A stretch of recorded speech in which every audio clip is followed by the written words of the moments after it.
The early casualty estimates out of typhoon-stricken central Philippines are beyond staggering in the wake of one of the most powerful typhoons in recorded history. Tonight, the International Red Cross estimates Typhoon Haiyan has left more than 1,000 people dead. Communications are difficult, and humanitarian relief crews are only slowly making their way into the hardest-hit areas.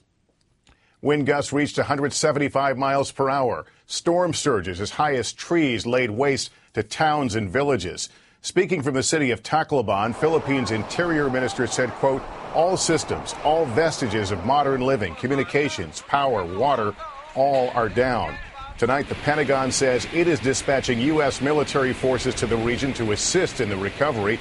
Tacloban, the city hardest hit, is about 360 miles from Manila. That's where the humanitarian response is being coordinated. It's also where we find correspondent Angus Walker now with the very latest. Angus.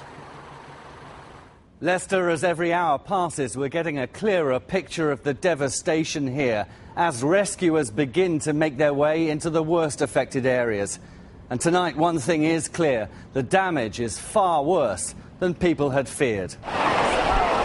It's been 24 hours since Super Typhoon Haiyan roared ashore in the Philippines with winds of more than 150 miles an hour, flattening entire cities. There were heavy winds, heavy rains. I think no power, no cell phones while the storm passed. We have so many dead people. We don't have bags for the dead. The death toll now stands at 1,200, but is expected to rise sharply as rescue teams reach remote villages. There's been thousands of homes completely wiped out. So it's not only the rain, then the water sweeps in and it can just take out entire towns and villages. One of the hardest hit areas, the city of Tacloban, home to more than 220,000 people and surrounded on three sides by water. Surging ocean waves 40 feet high submerged most of the city. The devastation is, I don't have the words for it. It's really horrific.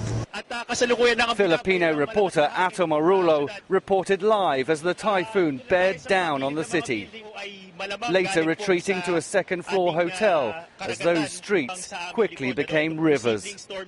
Storm chaser Jim Eds rode out the storm in Tacloban, tweeting this picture as the storm was approaching. On Facebook today, he wrote, "Amount of casualties significant. So many bodies left behind from the surge. Security becoming a concern with looting. Water supply getting low." These satellite photos show the immense storm, the strongest ever to hit land, eclipsing the entire country as it moved over the island nation of nearly 100 million. The massive storm caused widespread flooding, triggered landslides and knocked out power and communication to large parts of the country. Tonight, Vietnam is now on alert as the storm pushes west, forecast to hit Sunday afternoon. More than 500,000 residents evacuated to shelter and higher ground. Experienced aid workers say they haven't seen anything like this since the Asian tsunami in 2004, and that's not a comparison that should be made lightly.